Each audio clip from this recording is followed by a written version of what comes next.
ओ मंगल भवन अमंगल हारी, द्रवहु सुदशरथ अजर बिहारी। राम सिया राम जय जय राम।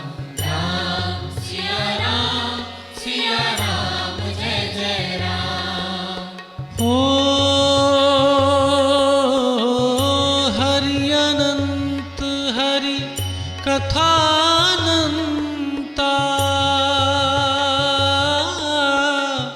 कहहि सुनहि बहु विधि सब संता। राम सिया राम जय जय राम। राम सिया राम जय जय राम।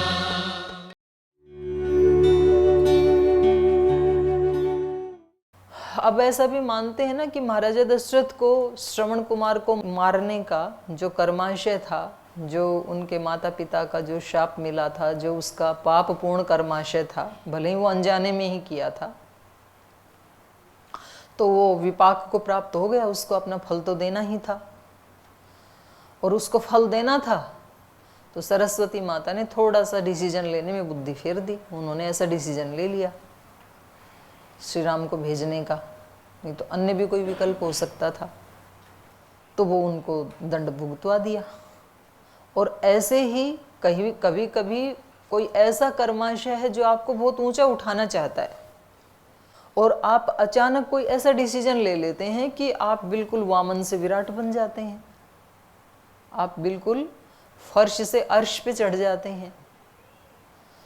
तो ईश्वर प्रेरणाएं तो देता है। महर्षि दयानंद ने भी कहा ना सत्यार्थ प्रकाश में कि जब हम गलत काम करते हैं तो मन में भय, शंका, लज्जा ये उत्पन्न होती हैं। तो वहाँ पर ऋषि ने यही कहा कि ये भागवत प्रेरणा से ही होती हैं। मतलब गलत काम ईश्वर हमारे से नहीं करवाना चाहता है, इसलिए इनको उत्पन्न करता है। और अभी अभी मैंने कहा कि हमारा कोई पाप का कर्माशय है और उसका फल भुगतवाना है, तो वो ऐसी प्रेरणा करेगा कि हम गलत डिसीजन ले लेंगे। तो इसका अभिप्राय तो ये होगा ना कि गलत भी वही करवा रहा है और ठीक भी वही करवा रहा है। तो वो ऐसे ही किसी को कोई भी प्रेरणा दे दे ऐसा नहीं है। अगर वो गलत कर्माशय भुगतवाने के लिए कोई गलत डिसीजन का भी मानस हमारा बना देता है, या हम ऐसा निर्णय लेते हैं, ऐसी प्रेरणा कर देता है, तो उसमें भी हमारा कल्याण ही है। ईश्वर चाहता है कि ये अपने कर्माशय को भुगत के और उऋण हो जाए, और फिर ये आगे इससे अच्छे काम करे, इसका अनुभव लेकर के। तो वास्तव में वहाँ पर भी हमारे हित की ही कामना होती है। ईश्वर दंड भी देता है तो उसके पीछे भी उसकी भावना हित की ही है कि ये इससे सीख करके आगे ऐसा गलत काम ना करे। तो ईश्वर प्रेरणा देता है, ये बिल्कुल सच है। लेकिन जैसा हमारा कर्माशय है, जैसे हमारे संस्कार हैं, उसको ध्यान में रख करके ही प्रेरणा देता है। और उस प्रेरणा को हम सुनते हैं तो हमारा सदा कल्याण ही होता है। नहीं सुनते हैं तो कल्याण भी हो सकता है, अकल्याण भी हो सकता है, दोनों संभावनाएं हैं। आप कह रहे हो कि उसको जाने कैसे? जानने के लिए तो चित्त को एकाग्र करना पड़ेगा। जैसे घड़ी में अभी भी तो आवाज़ हो ही रही है ना, लेकिन अभी हमें सुन नहीं रही है, क्योंकि बाकी की जो आवाज़ें हैं उन्होंने घड़ी की आवाज़ को होते हुए भी अभिभूत कर दिया। रात के सन्नाटे में जब बाकी की आवाज़ें नहीं होती हैं तो उसकी आवाज़ सुनाई देती है।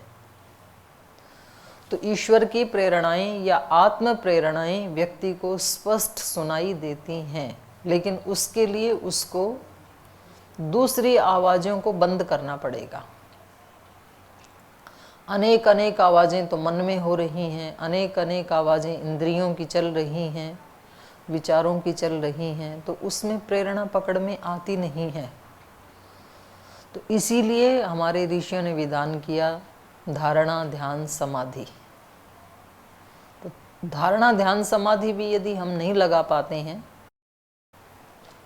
तो कम से कम उससे पहले थोड़ी उपासना करना, थोड़ा चित्त को एकाग्र करना, इतना अभ्यास तो करना ही पड़ेगा। आखिर आप भगवान की वाणी सुन रहे हो भाई। अगर यहाँ क्लास में आपके सामने कहें कि भाई आज तो मोदी जी बात करेंगे क्लास के सभी विद्यार्थियों के साथ, और यहाँ हम लगा दें एलईडी या प्रोजेक्टर लगा दें, तो आपके चित्त की स्थिति कैसी होगी? बिल्कुल जुड़ जाएंगे ना आप उससे, और कोई भी विचार नहीं होगा, क्योंकि वो आपसे बात कर रहे हैं। स्पेशल पतंजलि योगपीठ के ब्रह्मचारियों से बात कर रहे हैं, तो आप बहुत एकाग्र हो जाएंगे। तो वो तो एक व्यक्ति हैं, और जो सारी सृष्टि का मालिक है उससे बातचीत करनी है, यदि उसकी बात को सुनना है यदि, तो फिर हमें एकाग्र तो होना पड़ेगा। ठीक है, और कोई प्रश्न है किसी का? आगे चलें? चलिए, तो अगला सर्ग है। इसमें महाराजा दशरथ पहले ही बेचारे इतने दुखी हैं और एकमात्र कौशल्या का आश्रय सहारा लेकर के उनके महल में आए हैं, और अब माता भी इस तरह से उल्हाना दे रही है, तो उनकी स्थिति और भी बद से बदतर हो जाती है, और भी ज़्यादा दुखी हो जाते हैं। माने एक व्यक्ति से कोई त्रुटि हो जाए और ऊपर से उसको डांट पड़े, दंड मिले, तो फिर उसकी स्थिति सुधरने की बजाय और ज़्यादा बिगड़ जाती है। तो अच्छे लोग ये कहते हैं कि किसी से त्रुटि हो जाए तो उस समय उसको आपके प्रेम की, स्नेह की सबसे ज़्यादा आवश्यकता होती है, और उसी समय ही उसको मिलता नहीं है। तो ये ऐसा ही है संसार का, क्योंकि जो देने वाला है उसके पास भी उतना विराट हृदय नहीं है, इतनी ज़्यादा उसके पास भी सामर्थ्य नहीं है। तो जब वो अच्छा काम करता है तब तो सब प्रीति करते हैं, पर जब वो कोई त्रुटि करता है, और जो व्यक्ति कोई त्रुटि करता है और उस समय कोई बड़ा उसको माफ़ कर दे, तो वो उसको सदा याद रखता है। फिर याद रखता है मतलब वो त्रुटि करना छोड़ देता है, फिर बहुत गहरा प्रभाव पड़ता है उसके ऊपर। जैसे मान लो घर में कोई बच्चा है, आप कोई ऐसी कीमती वस्तु बाजार से खरीद के लाए हैं, कोई पोट खरीद के लाए हैं, कोई गुलदस्ता खरीद के लाए हैं, कोई ऐसी वस्तु खरीद के लाए हैं जो बहुत कीमती है, और आपने लाके टेबल पे रखी, और आपके नौकर ने उसको साफ़ करने के लिए ऐसे ऐसे कपड़ा ले करके साफ़ करना चाहा, और वो टूट गया। और आप इतनी दूर से लाए थे, कहीं विदेश से लाए थे, और बहुत कीमती वस्तु थी। तो इस समय इसका बेचारे नौकर का चित्त ऐसे ऐसे कर रहा होता है कि एक तुम्हें वैसे नौकर, फिर ऊपर से इतनी कीमती वस्तु टूट गई, पता नहीं अब क्या होगा, नौकरी जाएगी, क्या सुनना पड़ेगा। और उसी समय मालिक या मालकिन अंदर से आकर के उसको देख करके मुस्कुरा दे, कोई बात नहीं, चीज़ ही तो टूटी है ना, ऐसी चीज़ टूटी है जो दोबारा आ सकती है। तो आप कोई बात नहीं, मेरे से भी गिर सकता था, कोई बात नहीं, शायद इसकी इतनी लाइफ थी। जो बनी हुई चीज़ें हैं वो तो सब एक अवधि के बाद नष्ट होंगी ही ना, विनाशशील ही तो हैं। तो बोले हो सकता है इसकी अवधि यहाँ तक ही हो, कोई बात नहीं। अब ये नौकर इस मालिक के एहसान को कभी भूल पाएगा जिंदगी में? कभी नहीं भूलेगा। हजारों को बताएगा और कि मैं तो इतना डर गया था, और मेरे मालिक, मतलब उसके प्राण जैसे वापस लौट आते हैं, नए जीवन जैसा हो जाता है, क्योंकि उसको उस समय आवश्यकता थी। और उस दिन उसको खूब सारी डांट पड़ जाती यदि कि आपको क्या पता, आप तो छोटे लोग हैं, इसकी कीमत को आप क्या जानो, और हम कहाँ से लाए थे, कैसे लाए थे, तुम्हारे जैसे लोगों को घर में रखना ही नहीं चाहिए, और 2 4 10 बातें सुना देते। तो इस व्यवहार को वो कभी भूल पाएगा क्या जिंदगी में? कभी नहीं भूल पाएगा। उसको बहुत गहरी चोट लग जाएगी, क्योंकि पहले ही वो डरा हुआ है, पहले ही उसका चोटिल हृदय है, और उसके ऊपर 2 हथौड़े हमने और मार दिए। तो कभी नहीं भूलेगा, और वो हमेशा काम जरूर करेगा हमारे घर में, लेकिन वो हमेशा एक द्वेष के साथ काम करेगा। वो हमेशा इस मौके की तलाश में रहेगा कि कब मेरे जीवन में कोई ऐसा मौका आए कि मैं इस मालिक से आगे निकल जाऊं, मेरा बच्चा किसी ऊंची नौकरी पे लग जाए, मेरे घर में और कोई ऐसा सदस्य हो, कोई बिजनेस व्यापार में हम आगे बढ़ जाएं, कभी तो मैं इसके बराबर खड़ा होके और इसको दिखा दूं कि मैं भी ये पोट खरीद सकता हूँ। ये भाव हमेशा उसके मन में बना रहेगा। तो जब किसी का बहुत ज़्यादा जी दुखी हो और उसने आपका नुकसान भी किया है, आपका भी जी दुखी है, तो यदि आपको इस मार्ग पे चलना है, योग के मार्ग पे चलना है, साधना करने का आपने निर्णय लिया है, तो ये अच्छा अवसर है साधना करने का। उस समय आप उसको भला बुरा मत कहना, और उस समय आपने रोक लिया तो उसको तो अच्छा लगेगा, पर उससे 10 गुना ज़्यादा आपको अच्छा लगेगा, और आप उससे 10 गुना ज़्यादा स्ट्रॉन्ग हो जाएंगे जितना आप पहले थे। एक शक्ति मिलती है उससे। तो महाराजा दशरथ पहले से ही दुखी हैं, और ऊपर से माता भी शोक से युक्त है। माता क्या करे? तो माता ने और 2-4 बातें सुना दी, तो अब दशरथ बहुत ज़्यादा और दुखी हो गए हैं, तो वो विलाप कर रहे हैं। ये हम इस सर्ग में पढ़ेंगे। प्रत्याश्वस्तो यदा राजा मोहात् प्रत्यागत पुनः अथा जुहाव तं सूतम् उवाच परमार्थवत् सूत यदस्ति ते किंचन मया तो सुकृतं कृतं त्वं प्रापयाशो मां रामं प्राणा सन्त्वरन्ति मां यद्यद्यापि ममैवाज्ञा निवर्तयतु राघवं न शक्ष्यामि विना रामं मुहूर्तमपि जीवितुम् अतो नो किं दुःखतरं योऽहम् इक्ष्वाकुनन्दनम् इमामवस्थामापन्नो नेह पश्यामि राघवम् हा राम रामानुज हा वैदेही तपस्विनी न मां जानीत दुःखेन मनाथवत्। प्रत्याश्वस्तो यदा राजा मोहात् प्रत्यागतः पुनः। प्रत्याश्वस्त, जब पुनः उनको होश आया, राजा भी मूर्छित हो गए थे ना, और माता कौशल्या ने कहा ऐसे मूर्छित होने से शोक नष्ट नहीं होगा, उठो और आपको बातचीत करनी चाहिए इनसे, सुमंत्र से। तो वो थोड़ा होश में आए। प्रत्याश्वस्त यदा राजा मोहात् प्रत्यागत। मोह मतलब मूर्छा, मोह वही चित्ते, उनका चित्त जब काम नहीं कर रहा था, अचेत हो गए थे, तो वो मोह की अवस्था है। और उस मोह से प्रत्यागत है माने वापस लौटना, अर्थात जब चेतना को प्राप्त हुए। अथ आजुहाव तम सूतम, तो फिर उन्होंने तम सूतम आजुहाव, उस सूत को, उसको सुमंत्र को, सारथी को आजुहाव उन्होंने बुलाया। कैसे? उवाच परम आर्तवत, और उनसे कैसे बात कर रहे हैं? आर्त मतलब दीनहीन, और परम आर्त मतलब परम दीनता से युक्त होकर के, अत्यंत दीनता से युक्त होकर के उन्होंने सुमंत्र को अपने पास बुलाया और सुमंत्र से बोले, सूत यदस्ति ते किंचन मया तो सुकृतं कृतं त्वं प्रार्पयाशु माम रामम प्राणा संत्वरयन्ति माम।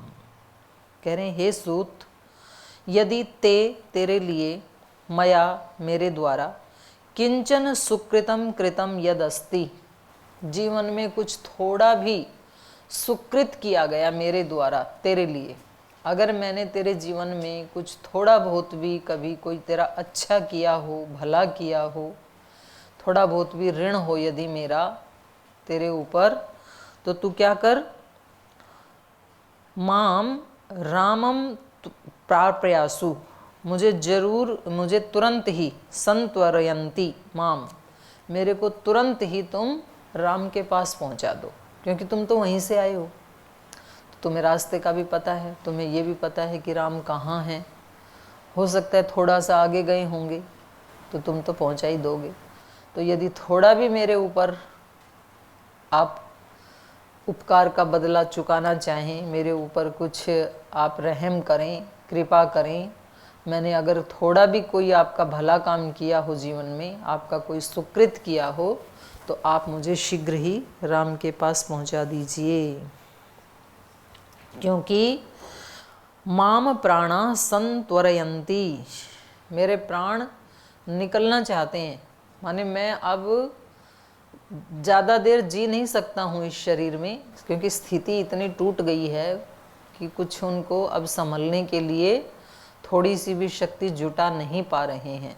तो वे कह रहे हैं मेरे प्राण निकलने के लिए जल्दी कर रहे हैं, इसलिए आप थोड़ा भी यदि मेरे ऊपर किए हुए का उपकार चुकाना चाहते हैं तो मुझे शीघ्र राम के पास ले चलें।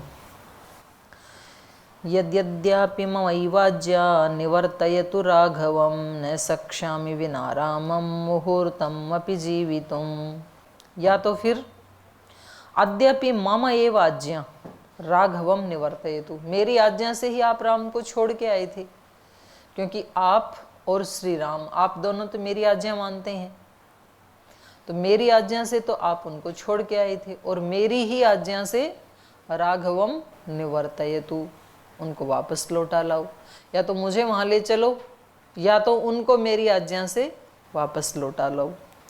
क्योंकि विना रामम, राम के बिना मुहूर्तम अपि जीवितुम न शक्ष्यामि, राम के बिना अब मैं एक मुहूर्त भी जी नहीं सकता हूँ। तो दशरथ जी का शोक पराकाष्ठा पे पहुँच गया। एक सीमा तक हम शोक को कंट्रोल कर सकते हैं, लेकिन उस सीमा को लांघ के यदि शोक हावी हो गया तो फिर शोक हमें मार ही डालेगा, फिर नहीं बचेंगे हम।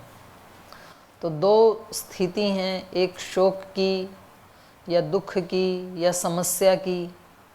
तो या तो समस्या हमें जीत लेगी या तो हम समस्या को जीत लेंगे, दोनों में से एक तो जीतेगा, एक हारेगा।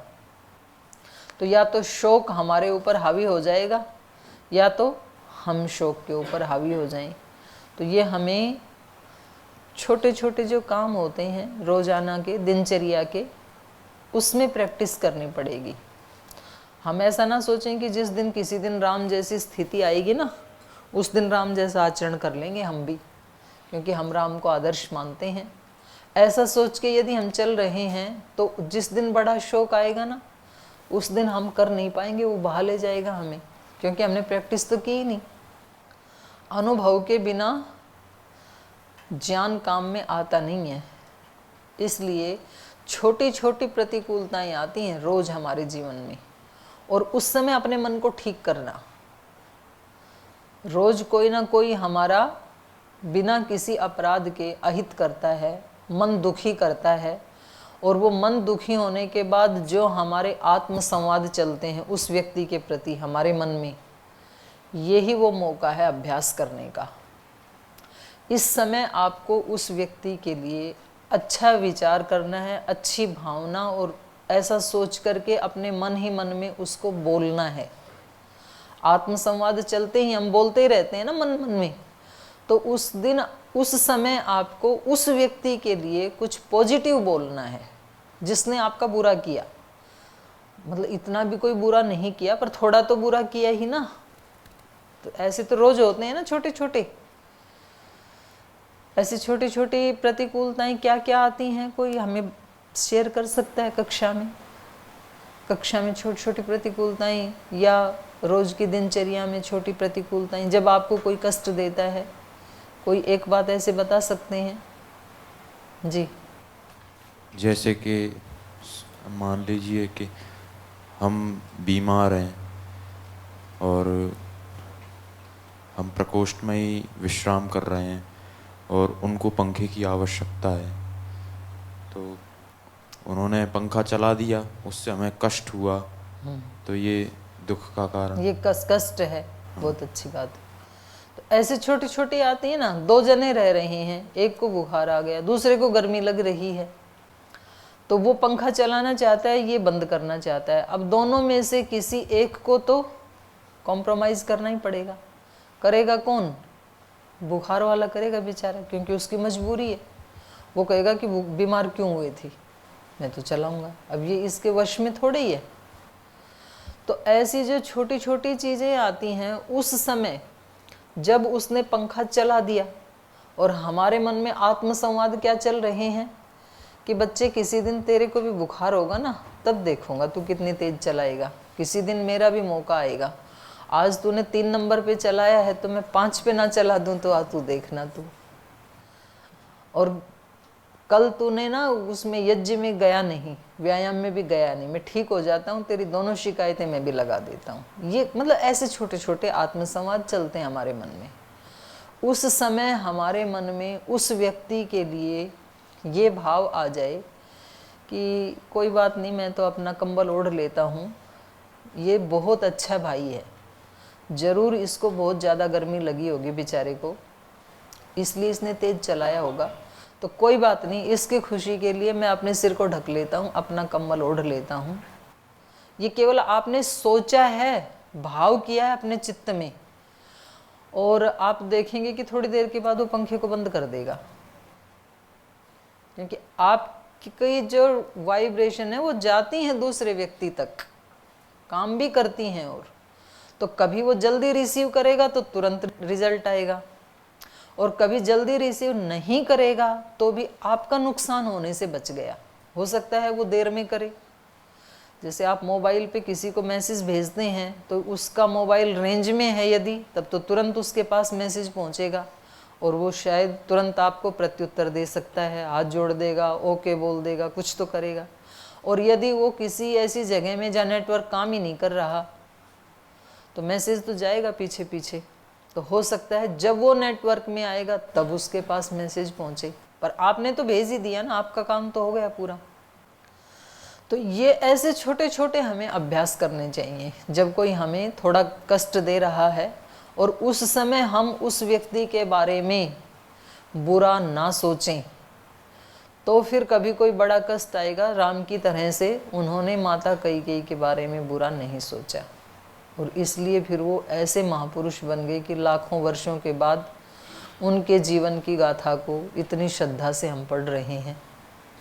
तो ये जो आचार्य सतीश जी ने पूछी थी बात, तो वही बात आ गई ना कि भाई हम सबको चाहिए, हम चाहते हैं कि श्री राम जैसा कोई व्यक्ति आज हमें मिले, महर्षि दयानंद जैसा कोई ऋषि आज हमें मिले, तो हम उससे कुछ ले लें, वो हमें आशीर्वाद दे दे और उसके आशीर्वाद से हम भी वैसे बन जाएं, ऐसा हम चाहते हैं। कोई ऐसा सिद्ध योगी मिले तो हम दूसरे से लेना चाहते हैं। भूख तो है हमें, लेकिन हम नहीं पकाना चाहते अपना खाना, और पकाना खुद पड़ेगा। तो महान वो होते हैं जो अपना खाना खुद पकाते हैं और दूसरे को देने के लिए भगवान से प्रार्थना करते हैं कि भगवान मुझे इतना देना कि मैं अपना तो पेट भर सकूं, अपने साथ साथ लाखों लोगों का पेट और भर सकूं, ऐसी मुझे शक्ति देना। प्रार्थना ये नहीं करना कि मुझे किसी ऐसे व्यक्ति का आशीष मिल जाए तो बहुत अच्छी बात है, और आप उसके पात्र होंगे तो मिलेगा भी, पर प्रार्थना ये करनी चाहिए कि मैं ऐसा बनूं कि मैं किसी को आशीष दे सकूं, मेरे को ऐसा आचरण मेरे से करवाना, ऐसे कर्म मेरे से करवाना कि मैं मांगने वाला नहीं, किसी को देने वाला बनूं। तो इसलिए इन्होंने कहा कि या तो आप मेरे को राम के पास ले चलो, या तो फिर मेरी ही आज्ञा से राम को यहाँ लिवा लाओ, आप उनको ले आओ। अतोनु किम दुःखतरम यो हम इक्ष्वाकु नंदनम इमाम अवस्थाम आपन्न न इह पश्यामि राघवम। बहुत दीनता की स्थिति में आर्त परायण होकर के महाराजा दशरथ विलाप कर रहे हैं। इतने बड़े राजा ये कह रहे हैं अतोनु किम दुःखतरम, इससे बढ़कर के दुख और क्या होगा, जो मैं इक्ष्वाकु कुल में पैदा हुआ और ऐसी स्थिति को प्राप्त होकर के, और मेरे राम जैसा पुत्र है इस इक्ष्वाकु कुल को धन्य करने वाला, इतने श्रेष्ठ पुत्र का पिता होकर के, इतनी दुखदाई परिस्थिति को प्राप्त करके, और इस परिस्थिति में मैं ऐसे पुत्र को अपने सामने नहीं देख पा रहा हूँ, इससे बड़ा दुख और क्या होगा। क्योंकि सामान्य पुत्र भी ऐसी परिस्थिति में यदि मिले तो दुख कुछ कम हो सकता है। राम जैसा पुत्र, और मतलब राम में तो अच्छाई की पराकाष्ठा, और दशरथ को इस समय दुख की पराकाष्ठा, और ऐसी स्थिति में राम सामने नहीं है, तो ये क्या हो गया, दुख की पराकाष्ठा हो गई। बोले इससे भी बढ़कर के क्या कोई दुख हो सकता है। इमाम अवस्थाम आपन्न, इस अवस्था को प्राप्त करके, न इह राघवम पश्यामी, मैं यहाँ श्री राम को नहीं देख पा रहा हूँ। और ये बिल्कुल सच्ची बात है।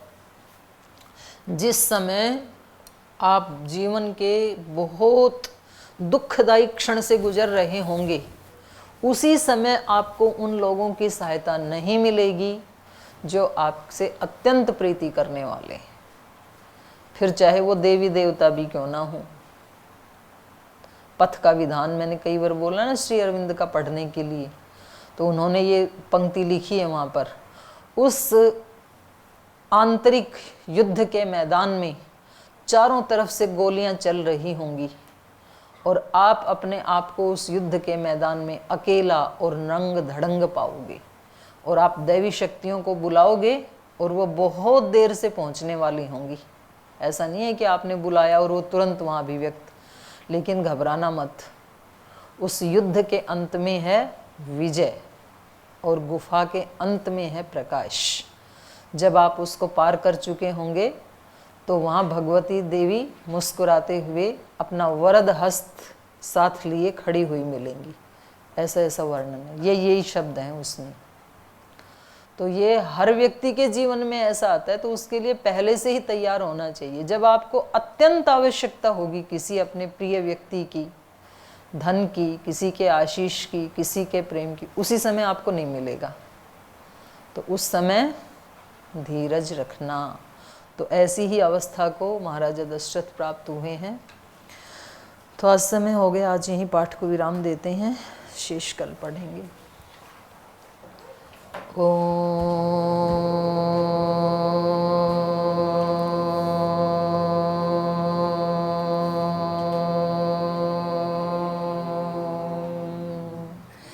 शांति शांति शांति ही। श्री गुरुभ्यो नमः। तू ही माता, तू ही पिता है, तू ही बंधु, तू ही सखा है। तू ही माता, तू ही पिता है, तू ही बंधु, तू ही सखा है। तू ही है करुणा निधान। हे राम, हे राम, हे राम, हे राम। तू अंतर्यामी, सबका स्वामी। तू अंतर्यामी, सबका स्वामी। तेरे चरणों में कोटि प्रणाम। हे राम, हे राम, हे राम, हे राम। तू ही दुख त्राता, विश्व विधाता। तू ही दुख त्राता, विश्व विधाता। तेरे शरण में है विश्राम। हे राम, हे राम, हे राम, हे राम। तू ही माता, तू ही पिता है, तू ही बंधु तू ही सखा है, तू ही है करुणा निधान। हे राम हे राम हे राम हे राम हे राम हे राम। ओम श्री